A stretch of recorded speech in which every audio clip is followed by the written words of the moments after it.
But wait, I want to know more about the ayahuasca. Oh, yeah. So this is something that interests me a lot. Okay, I was going to do it in Tulum, but I was like, nah, you know, maybe this is fake shaman. Like, I don't know, maybe this is some guy on the street, have a good feeling. just like, and apparently it's like the time has to be right, you know, and apparently like the situation just kind of happens. So like, how did you end up in Colombia, and how did you decide you're like, I'm going to do this super powered ayahuasca? Well, my ex was Colombian. Okay, nice. That helps. Yeah, and you're a man of culture. Oh man, tell me about it. So she was very spiritual, and I love that about her actually. And she connected me with that shaman. He said, like, he's the best here. Like, So we did it there, and you're both on your own. Like you're not doing it together. It's your own spiritual path. It's your own journey. So you have to let each other be. You're gonna be in that ritual. You're gonna see people like scream. You're gonna see people do weird shit. But like, because you're still there. Like during ayahuasca, you're still present, but you're on your own journey with your own purpose and your own intention. But when you see that, what sometimes happens is that, like, you might distract yourself and focus on the other person, but you got to let that go. You got to maybe walk, or you got to do what you feel is right. If you just want to lay and you just want to like go introvert, or you want to puke and you want to have the purge, you let it go. Wait, what room are you in? Like, I'm visioning it's like I'm visioning like a nest, like in the jungle. Like where? What, is it in a building or? It was like in a finca. Like It was like there was nature around. I think that's honestly. Yeah. I would recommend anyone to do it like not in an apartment. Yeah. But like definitely, I'd freak the fuck out if I was doing it in here. I mean, as long as you have, I feel you want to connect with nature in some way, and because it's not as scary, if you will, as the toad, because the toad you're actually gonna die. Oh my God. And that's very profound. Man, I don't know how I'd handle it. Like, I'm always like, would I lose my marbles completely, or would it be good for me? Maybe it would. I think it's about intention. Yeah. You know, even the shamans say that if you go in there with the right intention, then that's what you're gonna get out. Yeah. And the medicine, like, she's gonna show you what you need. Yeah. And that will help you also to understand things and also process things better, and help you understand like people and the world and how things work and what's really important, what's really valuable. Yeah. When I got robbed in Barcelona, as an example, from all my jewelry and watches, like when I did the e-commerce thing, did a photo shoot there with my team, I got robbed. How did you get robbed? Like whereabouts? Like literally face to face, or Starbucks. Like... So I was with my team. I said, you know, I love coffee. So who else was in another coffee? I have my bag, and it was the only day that we were shooting like my jewelry collection. Yeah. And it's a part of it is still on my website, jessemeester.com, which is a separate entity.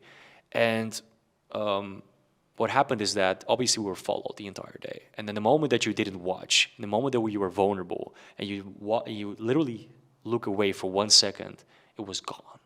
What? And you have to understand, I was 25, 24. Yeah, Barcelona, so that was all I had. At it. Yeah, but that was all I had. So you have to understand that I invested every single thing I had in jewelry, in gold, in like diamonds. So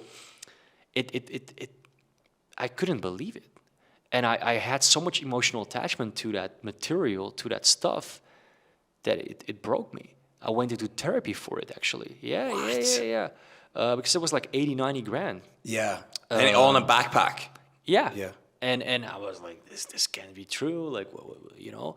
So you have to understand that you come back to back. I was I think in Amsterdam or New York. I was living, and it was I had to go through that process, and I kind of like detach myself and understand that. And that's also where I understood that even if you lose everything, if you have the right mindset and the right network, you are okay.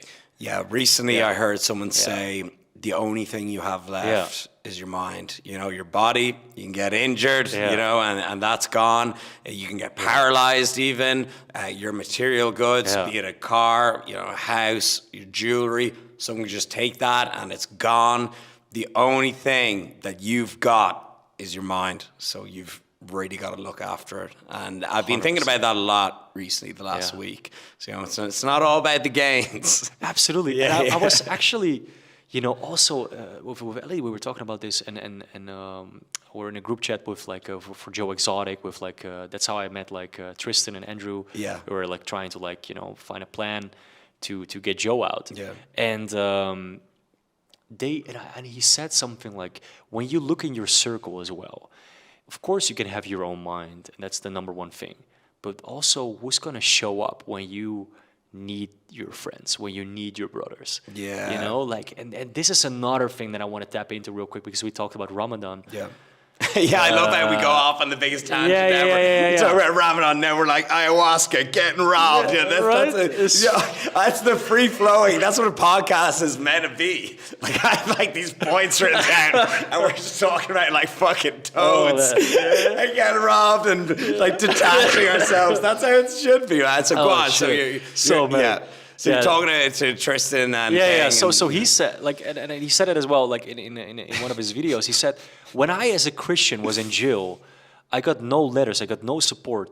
And when Andrew, he got so much support from the Muslim community. Yeah. And this is something where I think, whether you're Christian or not, you need to actually listen to that and be like, why is, like, this is so important? Like, why is that? Why is there such a big difference?